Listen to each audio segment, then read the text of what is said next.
আসসালামু আলাইকুম ওয়া রাহমাতুল্লাহি ওয়া বারাকাতুহু। প্রিয় বন্ধুরা, আপনারা সবাই কেমন আছেন? আলহামদুলিল্লাহ, আপনাদের দোয়ায় আমি ভালো আছি। দোয়া করে আপনারা পৃথিবীর যে প্রান্তে থাকেন ভালো থাকবেন, সুস্থ থাকবেন। কোটি কোটি টাকার চেয়ে আপনার সুস্থতা হচ্ছে আসল। তাই যেখানে থাকেন ভালো থাকেন, সুস্থ থাকেন, ভালো খাবার খান, শরীরের যত্ন নিন,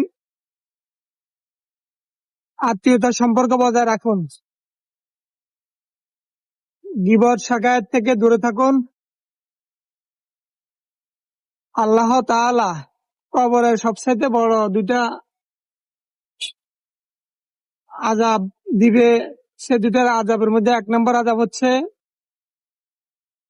প্রস্রাব। দাঁড়াইয়া কেউ প্রস্রাব করবেন না, প্রস্রাবের সমস্যা।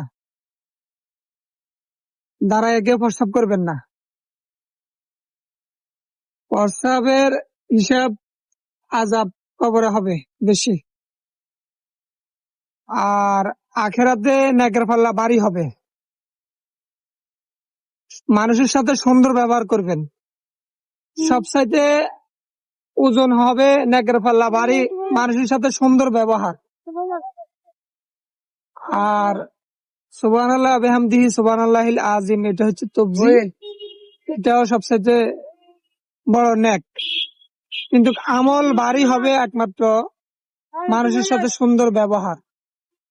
তো আমরা সবাই সবার সাথে সুন্দর ব্যবহার করব, যেখানে থাকবো মিলেমিশে থাকবো। সবাই ভালো থাকবেন। আল্লাহ হাফেজ।